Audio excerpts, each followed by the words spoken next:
Allir þættir samstæðvarinnar eru fáanlegir á öllum helstu hlaðvarpsveitum.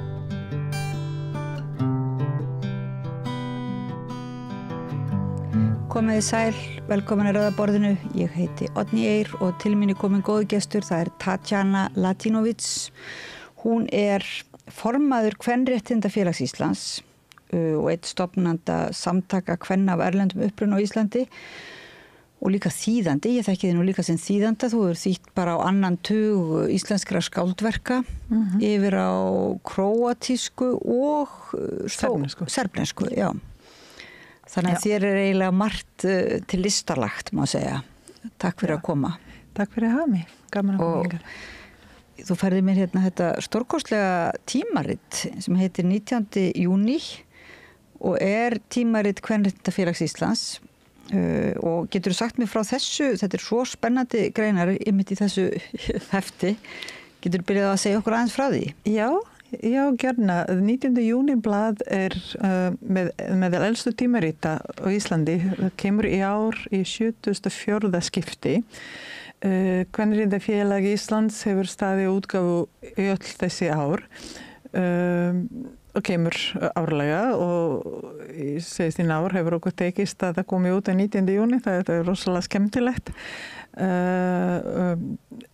Blaðið í ár, það er greinasafn, það er hverju ári eru birtar greinar á sem skýrslum störf Kvenréttindafélags. Valin er ritstjóri hverju ári og stundum eru þeim, stundum ekki. Í fyrra var þeima kvennaverkfall, í hitti fyrra var þeima líkaminn. Í ár, að þetta er stort kvennaár í ár, það hefur örugglega ekki farið fram hjá neinum, að við erum að halda upp á baráttu og marga áfanga og mörg svona ammæli sem eru á þessu ári, meðalans 50 ár frá kvennaári Sameinuðu þjóðanna og fyrsta kvennafríinu, kvennaverkfallinu sem skipulagt hér á Íslandi. Þannig að við ákveðum að þeima árs verðu kvennabarátta 50 ár eða 19. júní 50 ár.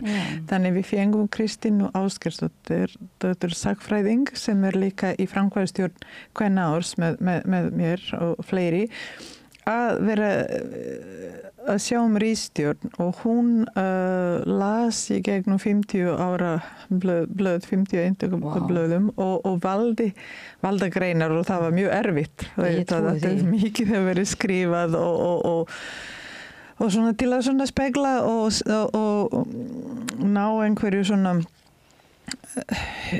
hvað var skrifað, hvað var barist, hvað eru þeimu, hvað stöndum við núna. Þannig að blaðið er veglegra en aðeins stikkara heldur en áður fyrir ár en Kristín valdi vel og skrifar svo fyrir framan svona hvern áratug, skrifar svona smá samantekt greinar, af hverju hún valdi greinar og svona. Þannig að það er mjög skemmtilega og spennandi. Opaslega góð heimild, en allar, það eru samt óþægilega tímalausar þessar greinar.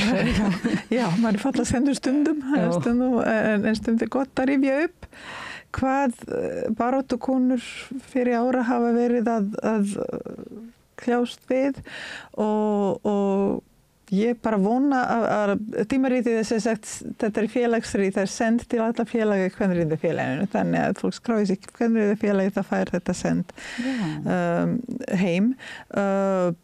En við erum bara að vonast að þetta vaki svona umræðu og við erum að stefnum að halda einhverja umræðu í haust þetta. Kápan finnst mér sérstaklega falleg og við veljum alltaf listakonu að gera hana, Fitore Alidóttir Berisha, listakona frá íslensk, frá Kosovo, gerði þessa dásamlega kápu. Falleg. Sem ég finnst bara mjög falleg. Þetta er bara fallega hannað og allt saman. En er ekki hægt að kaupa þá fyrir þá sem hafa áhuga? Er hún ekkert í bókabúðum? Já, við höfum verið, nú þori ég ekki að fylla, við höfum verið að selja þetta í pennanum. Já, ok. Og þú ert hérna með, sem sagt, grein kynbundið ofbeldi. Já, þetta grein, þetta svona greining sem ég skrifið 2005, þá var ég formaður samtaka kvennaverðlum uppruna, það var stofnund 2003 og við erum strax svona hluti af kvennahreyfingunni, þannig að 2005 var annað afmælisár en þá var Rósa Björk Brynjólfsdóttir var ritstýra og ég var í ritnefnd blaðsins, þannig að ég var beðin að skrifa eina grein og þá var ég að skrifa einmitt kynbundið ofbeldi og konurerðlum uppruna sem ég get eiginlega þá ennþá, þannig að kannski bara tímalaus grein líka. Já, það er ennþá ekki, það er ekki, við erum ekki laus við það ofbeldi. Nei, við erum það ekki. Nei. En áður en við förum svona onni raunirnar, að rekja raunir þá raunveruleikans, þá langar mér að nefna að þú talar sko afmælisár, en þú ert líka búin að vera svolítið svona á Bessastöðum, af því að þú fékkst fálkaorðuna sá ég, og síðan 17. júní, en síðan sá ég þú að þú fengi önnur verðlaun líka sem þýðandi í ár. Ég fékk fálkaorðuna 2019. Nú? Já, ekki núna. Ekki núna? Nei. Ég fyrir ekki, ég er ekki ráðst á Bessastöðum. Nei, ég fékk fálkaorðuna 2019 mikið heiður fyrir störf minn í þá jafnréttis, innflytjendamála og atvinnulífs, að við vinnum hjá Össuri í hugverkamálum og nýsköpun, en svo mikið heiður, en í ár fékk ég orðstýr verðlaun forseti Íslands sem veitt í tengslum við bókmenntahátíð í Íslandi annað hvert ár til þýðenda úr íslensku og erlendungumál og þessi verðlaun hafa verið veitt held ég síðan 2015 og eru alltaf hverju ári fá 2 þýðendur verðlaunin, þannig í ár var komið mér mikið heiður og dansk þýðandans, man ekki núna alveg nafnið, en já, þetta var svolítið skemmtilegt, ekki auðvitað mikið heiður að fá þau verðlaun, en líka svona, ég var í Belgrad fyrir núna í mánuð og var að kynna eina bók sem ég var nýbúin að þýða, dýralíf eftir Auði Öfu og talaði mikið bókmennafólk þar og það var tekið eftir því hversu mikla áherslu Íslendingar leggja á þýðendur og verkin sér þýdd á erlendungumál og það var bara mjög skemmtilegt. Já, sem betur fyrir líka. Já, þetta ekki sjálfgefið. Stórkostlega mikilvægt fyrir íslenska bókmenntir. Já, það til dæmis í Serbíu það ekki gert, það ekki mikið þýtt úr serbnesku og erlendungumál, króatísku heldur. Þannig að ég held að sé svona ofsalega fallegt hvernig haldið utan þýðendur á erlendungumál og þennan áhuga erlenda fólks úti á íslensku bókmyndum og Íslandi. Og þetta vinnur allt saman raunverulega svona, það hagsmunabarátta og menningarstarfið, atvinnulífið, pólitíkin, svona eins og virðist bara reyna saman allavega í þínu lífi og þínum störfum. Ég allavega ekki í einu bergmálshelli, kannski ég í mörgum bergmálshellum, en ekki einu. Já, mér finnst þetta tvinnast vel saman, allavega finnst mér það. Ég svona nýti reynslu og þekkingur úr þessu öllu. Já, það bara var svo til að því ég var það heyrðist og þetta kvennaverkfallið og allt það heyrðist út allan heim, þannig ég var mikið í viðtölum í Serbíu og Króatíu og svona, þannig að þau útgefundur úti nýttu tækifæri núna þegar ég var úti að ekki bara kynna þessa bók, frábæru bók eftir Auði Öfu sem náttúruvernd, kvenréttindi, mannréttindi og allt saman. Þannig ég var að kynna leiðinni stöðu jafnréttis á Íslandi. Já, þetta er náttúrulega. Já, og voru að bera saman með feministum úti svona stöðuna í þessum 2 löndum sem bara mjög, held ég, öllum holdt. Það er alltaf mjög freistandi að spyrja þig bara einmitt allt, sko, það er að vera með sér viðtöl öll þessi svið sem að þú starfar á, en mér langaði nú kannski til þess að spyrja þig helst hvernig þetta baráttuna og þetta starf sem sagt með konum af erlendum uppruna og kannski bara spyrja þig svona hver ef við förum alveg hinn endan frá verðlaununum og afmælisárunum og svoleiðis hátíðarhöldunum inn í kannski þar vandan sko, gætirðu svona sagt mér hvernig þessi vandi kvenna af erlendum uppruna, hvernig hann blasir við þér núna og kannski í samanburði við hvernig það var þegar að þú fórst að kanna þessi mál fyrst? Já, ég flytti til Íslands 94, lok árs 94 og fyrir þann tíma vann ég fyrir alþjóðlega nefnd Rauða krossins á stríðshrjáðum svæðum í Bosníu og Króatíu, frá Belgrad og svo fyrir að læra íslensku og svona og verð bara mjög fljótt tekið þátt í starfi Rauða krossins að því ég hef unnið fyrir Rauða krossin og túlkun og þýðingum var að kenna íslensku stundum tíma svo. Já, þegar þú kemur hingað. Já, 2003 þá stofnum við Samtök kvenna af erlendum uppruna 24. október á Hallveigarstöðum fengum góða aðstöð frá Kvenréttindafélaginu og stjórn þá að því að okkur sem stóðum að þessu sem stofnuðum það voru Amalda Mimi, Anda og Tran fleiri, við vorum svona forsprakkari í þessu okkur fannst vandarödd innflytjendumröðunni. Þá voru 4% af þjóðinni voru af erlendum uppruna. Nú var eitthvað 20%. Þannig að okkur við vildum svona, markmiðið var að reyna að ljá þeim rödd og valdefla. Mín barátta hefur alltaf snúist valdeflingu.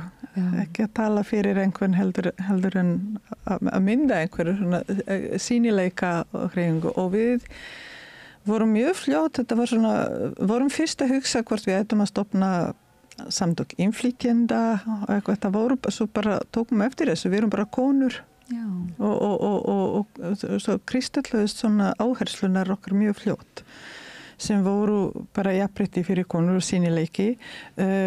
Það var þessi félagslega jafnrétti að vera bara jöfn og tekin sem jafningjar bara í öllum sviðum lífsins. Það voru eitt atvinnumál sem voru þá bara, það var þannig bara aðgengi að störfum, viðurkenning á menntun og einmitt bara hvernig er komið fram við fólk af erlendum uppruna á íslensku vinnumarkaði. Var ekki einmitt svolítið vöntun á, einhvern veginn fannst mér, ég heyra því segja, viðurkenningu einmitt á þeirri menntun sem að konur höfðu áður en þær komu sem sagt og það fengið einhvern veginn ekki metið. Já, það var það eins og Amal orðaði sem við vorum ekki allar fæðar í leifstöð. Við komum með það viðurkenningu menntun og á þessum tíma var líka aðgengi af íslensku námskeiðum og íslensku kennslu bara mjög lítil og erfitt og fólk konu unnu allan líslan daginn og þurfa að hugsa fjölskyldu og svo er bara krát og þarf að læra íslensku og svo ferðu einhver námskeið sem eru bara ekki hendi ekki öllum eða eru dýr. Ég fór í háskóla að læra íslensku að ég hafi ekki efni á því að fara í endurmenntun. Ég menn kursu endurmenntun kosti 40.000 og skráningagjöld í háskóla kosti 20.000. Þannig að ég hendiði mig því að klára íslensku í háskóla sem frábæri. En já, þannig að og svo var þetta ofbeldi. Kynbundið ofbeldi gegn konum af erlendum uppruna og við á þessum tíma, þetta var fyrir tíma samfélagsmiðla og eitthvað, það var eiginlega fókus okkar vinn og var eiginlega bara vekja athygli meðal Íslendinga stöðuna. Það var svolítið erfitt að ná til kvenna erlendum uppruna og við gerðum það og þar fundu alveg fyrir til góðs af þessari vinnu en þegar þú ert í vinnu allan daginn og með fjölskyldu og ert komið hingað kannski ekki endilega að vera í einhverju baráttu, þú verður bara komið hér í leita betra lífi eða út af hverju sem þá er lítið tími og áhugi kannski fyrir þessu. Þannig þetta var bara skemmtileg byrjunár og ég finnst bara svolítið gaman að sjá það margt sem við gerðum sem sem bara árangur en líka sérstaklega það að ég var í þessu þó nokkur ár og allar þessu stjórnir, allar konur sem ég hef kynst, margar þeirra eru hafa haft mikinn áhrif og til góðs á Íslands samfélag og samtökin enda starfandi, held upp á 20 ára ámæli hitti fyrra og ég bara mjög stolt af þeim. Ég félagi þar, ég ekki langt síðan ég hef hætti stjórn en hef alltaf verið bara mjög stolt af því sem það gera. Áherslur auðvitað breytast.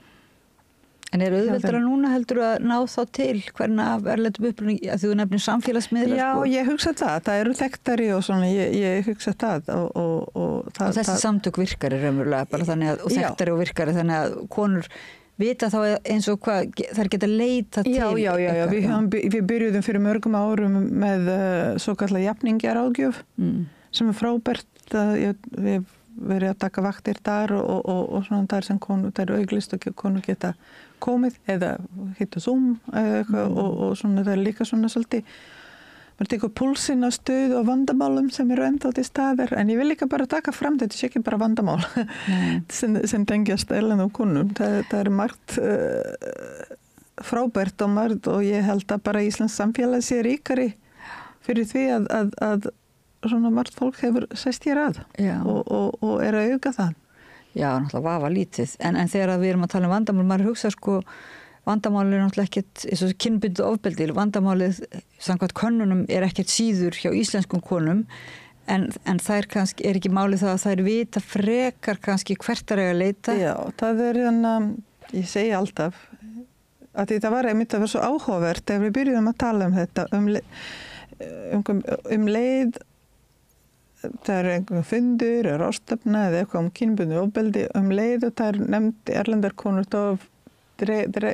aðhili fjölmiðla þegar allra fer í þá átt og þetta myndi ég halda að sé ákveðin othering þetta ekki okkar vandamál þetta vandamál þess að kvenna og ég bara þreytist ekki að segja þetta ekki vandamál þess að kvenna það ekki byggja það þetta vandamál í samfélaginu í öllu þjóðfélaginu og það bara lenda verið því eða geta gert það að því það ekki með bakland þekki ekki réttindi stundum finnst mér umræði stoppar bara það eða aðgerðir að kynna fyrir þeim réttindi þeirra sem vissulega mjög mikilvægt en ég hef hitt og talað við konur sem vissu allar það væri ekki lægi og það tektu sín réttindi en úrræðin voru bara ekki til staðar. Þannig að við þurfum stundum við þurfum ekki stoppa þar. Það leysist ekki allt með því að þýða bæklinga og öll heimsins tungumál eða eitthvað svo leyst og heldur þetta bara dýpra.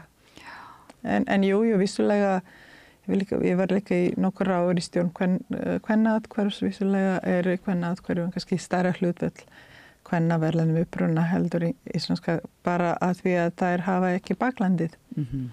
Þannig að því að sumir segja þá, einmitt þar kannski íslenskir karlmenn sem stundum hafa sagt þetta bara vandamál erlendra karlmanna sem að beita ofbeldi og beita miklu meira ofbeldi heldur en íslenskir karlar. Í byrjun, nú svolítið síðan ég skoðað tölfræði kvennaatkvæðsins en þeir halda mjög góða tölfræði yfir því hverjir gerendur eru. Og þá allavega í byrjun, þegar ég var í þessu, þá var þetta bara íslenski karlmenn. Já, þetta eru íslenski karlmenn sem eru að beita konur af erlendum uppruna ofbeldi. Og svo bara sveiflast þessi auðvitað tölfræði og svona, þannig þetta ekki tengt þjóðurni, því miður. Nei, stjórnstöðu. En þetta þess vegna var áherslan það ekki líka þetta einmitt, það það sem eiginlega sameinar konur þvert á stéttir og þvert á hópa, þvert á þjóðir og allt uppruna. Algjörlega. Það svo mikið sem samleitt og líka núna í dag eru erlendar konur margar, nú má ekki alhæfa, við erum svo svakalega margar, 36.000. Hagstofun í alls konar stöður en margar eru þar staðar þar sem íslenskar konur voru á vinnumarkaði fyrir mörgum árum síðan. Þannig að við erum ennþá fungerum í þessum einhversum feðraveldis píramíða við erum ekkert að laga, okkur tekst ekki að laga hann og þá eru í staðinn, það bara koma nýjar konur í staðinn. Já. Þú veist. Íslensku konurnar svona klifru píramítan en Já, ekki allar en þú veist, og það eru til líka bara erlendar konur sem klifru píramítan en við erum ekki, tekst ekki einhvern veginn að bera virðingu fyrir kvennastörfum og þess vegna eru þá bara fyllast þessi störf konum sem eru nýkomnar til landsins eða já. En það ekki einmitt að barátta, maður hefur heyrt að barátta fyrir kannski einn minnihlutahóp, ef má kalla minnihlutahóp, nýtist yfirleitt vel líka öðrum, þar að segja eins og þetta náttúrulega kvenréttindi bara yfir höfuð, sko. Algjörlega, já, ég held að og það í okkar starfi kvenréttindafélaginu og öllu sem ég kom inn nálægt einmitt erum við að skoða þetta heilrænt að því þú getur ekki það bitnar á þér þú veist bara, sagði ekki hvað sagði ég bara man ekki hver árás á mannréttin og kvenréttin á einum staður árás á kvenréttin allstaður að þetta kemur, þá kemur þetta bara fræga bakslagið sem kemur byrtist bara endalaust, þú veist, það ekki eins og þessi gerast núna, það alltaf til bakslag í einhverjum, þannig ef þú ert ekkert á verðinum, það bakslagi að hvert konum að erlendum uppruna eða föllum konum eða hinsegin konum, það getur svo sannarlega bitnað okkur öllum, að því að mörkin færast og þá bara, já, þá er þetta einu statur sjálfur fyrir framann einhvern vegg sem þú eiginlega bara fannst ekki fyrir að hafi myndast. En talandu það, þú sjálf svona, fannst þú hefur upplifað, náttúrulega þú hefur þessa reynslu að hafa þurft að fara í gegnum ýmsar hindranir svona, fordóma og... Já, ekki síst í mínum heimalöndum frekar hér, þannig að það held ég sé bara erum ekki bara öll að lenda í sig við sem hafa verið líka bara heppin en ég hef bara mikla reynslu á alls konar, þannig að maður þarf bara ekki að láta þetta á sig fá. Nei, en hvað finnst þér svona stöðun í dag sko, bara í kvenréttindabaráttunni á Íslandi yfir höfuð, að því það einmitt tala svo margir bakslagið sko og það kannski ekkert alveg skýrt í hverju þetta bakslag felst og örugglega kannski margir þættir samofnir eða svoleiðis, en finnur þú fyrir svona þessu bakslagi? Mér finnst svona, svo nýtti aðeins mína reynslu líka að heiman að því að ég alin upp í fyrrverandi Júgoslavíu sem land sem að sósíalinn var í lagi, sósíalistland og margt sem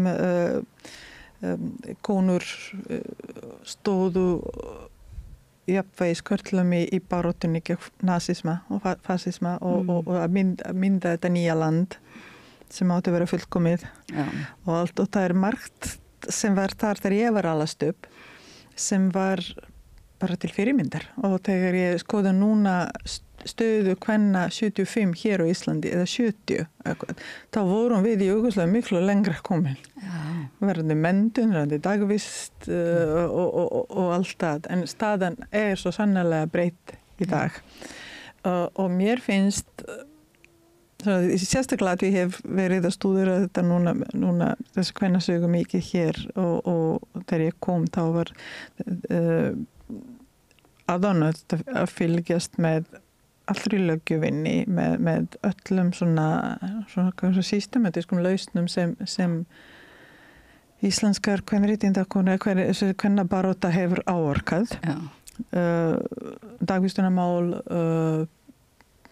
alls konar jafnréttislöggjöfin, hitt og þetta, það má alveg ræða hvort löggjöfin úrreiði séu góð eða hvort að það allt kannski bansins tíma og svona, en núna finnst mér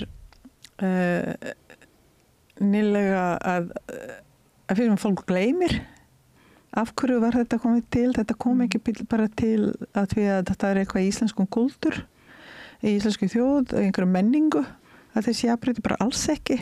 Þetta ávöxtur þróttlausa baráttu jafnrétti sína kvenna og aðra jafnrétti sína og núna finnst mér svona svolítið hætt á því, baksleið á því meðal annars að taka þessa alla þess að þætti sem gefna og rækta þau ekki og betrumbæta og dróa ekki áfram heldur að segja við trúum þess ekki að við erum svo voðalega jafnréttissinnuð. Já, einmitt. Við erum það ekki. Umræða fæðingarorlof til dæmis og það að leyfa fólki að ráða hver á að taka fæðingarorlof, þetta á að vera bara inn á heimilinu. Við vitum hvað muni gerast, það verða konur. Það eru bara hlutverk kvenna að sínum heimili, þær eru kannski lægri launum, líka fólk ekki efni á þessu, þannig að við smátt svona svolítið að hugsa af hverju eru laun eins og eru, hvað er bakvið og þetta og mér finnst stundum bara að það gleymast. Já, og þetta nú eiginlega mjög merkilegu punktur sem hún segir að þegar fólk fari að halda að þetta sé eitthvað sér íslenskt eða bara þetta sé eitthvað sem hafi alltaf verið hér. Já. Og kannski fóðrar það líka svona þennan aukna rasisma sem að margir finna fyrir og sérstaklega finnst manni þegar verið að tala fjölskyldur sem koma hér en sérstaklega kannski sem kallast múslima. Já. Sérstaklega heyrir maður þetta að við Íslendingar bara getum ekki sætt okkur við þetta feðraveldi sem fylgir múslimskum fjölskyldum þar sem við erum svo jafnréttissinnuð. Þetta finnst mér ég hafa oft heyrt og þetta er dálítið erfitt svona. Já. Algjörlega. Það er bara hvergi í lögum nú veit ekki lögin í Bútan eða hvað en það er ekki til í pólskum lögum eða samfélaginu eða serbneskum eða króatískum, það megi beita ofbeldi. Það er gert en það er ekki, þetta er ekki eitthvað sem er svona viðurkennt. En vissulega er fólk til, já og það er það einmitt bara alltaf verið að setja þetta svona sérstaklega á innflytjendur sem eru svona sýnilega innflytjendur, það sést kannski ekki á mér. Ég var endar mjög exotisk þegar ég flytti hingað til að taka hárinu minn en nú eru þetta bara flóra sem betur fer betri en já, það er mjög ósanngjarnt að sitja undir þessu. Ég myndi mig líka fyrir erlenda karlmenn að sitja undir þessu. Sem eru ekki allir þannig og fólk flýtur ekki til Íslands.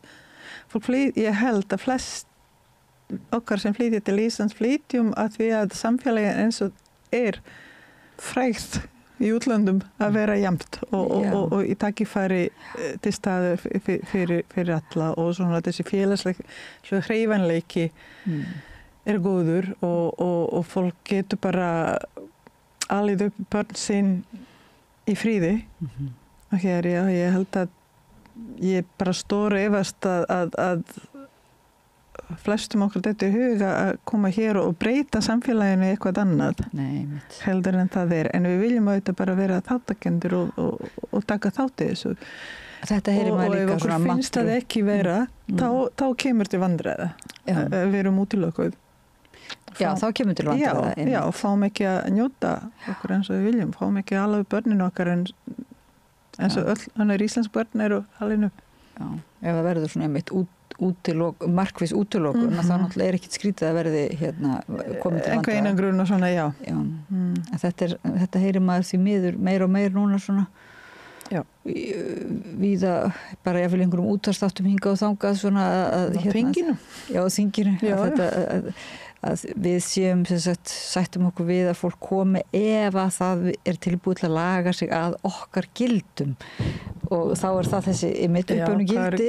Hvað eru gildi? En það er eins og þú ert að segja, þetta eru gildi þetta sem að við sjálf verðum að halda í og halda áfram þá. Þetta er ekki eins og þau séu gefin og þau séu neitt eðlislega henni íslensku þjóð alveg langt í frá og sérstaklega það er hort nú á tölfræðina og gildi samfélags eru bara í hverjum tíma gildi sem allt samfélagi býr til, það ekki? Mér finnst það líka, þetta finnst það spennandi við samfélag. Þú veist, ef allir fá að taka þátt þessu, þá myndast það ákveðin gildi. Það er ekki, það veist, nú nefni ég að við tölum múslimiheiminn, þá er bara ekki mikið lýðræði í mörgum þessum löndum, þannig það er einhver allt samfélag sem tekur þátt, allir sem búi í samfélag sem taka þátt í að mynda þessi gildi, heldur þetta bara eitthvað svo klærkastjórnin eða hvað sem þetta heitir. Það er náttúrulega, já, þetta auðvitað miklu fallegri hugmynd að hugsa gildi sem eitthvað sem er verðandi, sem er eitthvað sem við erum að búa til í samfélaginu, í virku samræðu og samfélagi og þá verðum við að opna þessar félagslegu einingar. Hvernig er það nú svona í gamla dag út á landi var kirkjukór og kvenfélag og svona hvar verða þessi samskipti? Er það í skólanum eða hvar? Já, mér hefur alltaf, nú hefur ég verið með 2 börn hér í skóla, í grunn skólakerfi, mér hefur alltaf fundið skólar, leikskólar og skólar mjög spennandi og fallegi staðir fyrir einmitt fyrir samtal og kvenfélag geta verið bara mjög flott sérstaklega á litlum stöðum og ég veit að kvenfélagssamband og kvenfélag gera það líka, bara bjóða fólk velkomið en þá er talandi já, ég man eftir þessu þegar ég var í formaði innflytjendaráð så vorum svo mikið að tala þetta, þá var ég að tala mína reynslu sem foreldri í leikskóla og í skóla og mér fannst svo fallegt tekið á móti mér og börnunum mínum sem eru líka íslenska á við tölum íslensku í leikskóla þá heyrði ég frá einhver að segja að þau leikskóla tekur alltaf skoður fjölskylduna og samfélagi kringu barnið í trygguðum skóla þá er það einstaklingur en mér fannst þetta falleg hugsun mjög falleg hugsun, já þannig að þegar börnum við voru leikskóla þá lærði allir leikskóla einhver sérmars barnalög og það sungu allir en svo er það eins og þú segir, svo er það svona eins og hagsmunabarátta eins og samtök kvenna af erlendum uppruna sem er líka ekki bara einhver staður í vandamála heldur líka samræðu bara og sköpunarkraft algjörlega og svo náttúrulega líka svona skapandi starf mjög svo út á landi líka, það er náttúrulega mjög mikil samræða þar á sér stað á þessu skapandi sviði sko. og já, það er það og svona lífið út á landi er svo líka bara öðruvísi heldur en hér ég farið þegar við verið í samtöku umbruna þá höfum við farið stundum út á land og verið í stjórnum okkar hafa líka verið konur frá Dalvík frá Vestfjörðum og svona það var líka svona skemmtileg hvernig þá skapaðist svona samfélagi kringum vinnustaði oftast og líka bara svona í sveitinni sem var bara mjög fallegt og svo bara þegar nefna við erum ekki fyrstu konu erlegu uppruna hafa verið hér mjög lengi, þýskar konur sem hafa verið að koma eftir seinni heimsstyrjöldina mjög áhugavert og fróðlegt að leysa sér til sögu þeirra og þeirra svona upplifun á landi og þannig að auðgað þetta samfélag en hvað er næst á dagskrá hjá ykkur í kvenréttindafélaginu? Það er árun er ekki lokið, það er fullt af versluhöldum framöndan en það er bara að halda áfram baráttunni og einmitt hvern ár er stórt og nú er það hálfnuð og 24. október í fyrra afhendum við framkvæmstu hvern árs afhendi kröfur til formanna stjórnmálaflokka lagabreitingar og ýmislegt sem snúa að ofbeldi meðarans en jafnrétti vinnumarkaði jafnrétti almennt og við gáðum með 1 ár að uppfylla þessar kröfur og hvað er það verið það? 2004, er ekki? Jú, í dag. Það eru 4 mánuðir þangað til þegar uppfylla þessar kröfur. Þannig að við bara ætlum að fylgja þessu eftir og hraustlega sjá hvernig staðan er á þeim bak við hvenna og eru svona 50 félaga og alls konar samtaka, feminista, verkalýðshreyfingar, hinsegin fólks, þannig að þetta er mikið bakland þar. Þannig að við ætlum að fylgja þessum kröfum eftir og erum að fylgja mikið samstarf við samtökum 78, af því bakslagi kemur þaðan líka, mjög mikið og við vinnum á Íslandi sem betur fer kvennahreyfingin og hinsegin hreyfingin vinna mjög vel saman sem ekki gefið. Nei. Við sjáum mikið bakslag þar líka, þannig að það verður örugglega eitthvað í kringum hinsegin daga og svona bara halda umræðunni áfram, baráttunni áfram. Tatjana Latinovic, formaður Kvenréttindafélags Íslands og einn stofnanda samtaka kvenna á erlendum uppruna og svo mætti nú lengi áfram telja, þýðandi, bara mjög virkur og virtur bókmyndaþýðandi, íslenskra bókmynda yfir á erlenda tungur. Hjartans þakkir fyrir að koma að rauðaborðinu og taka stöðuna á kvenna ári. Takk fyrir. Sjáumst vonandi aftur í spjalli hérna áður en árinu líkur. Og ég heiti Oddný Eir og þakka Laufey Líndal Ólafsdóttur fyrir að varpa samræðinni yfir til ykkar. Við förum í smá frímínútur og höldum svo áfram að ræða málin hérna við rauðaborðið. Með því að ganga í leigjendasamtökin styður þú baráttu leigjenda. Leigjendasamtökin eru fyrir öll þau sem vilja vinna að réttlæti og öryggi á húsnæðismarkaði. Leigjendasamtökin.is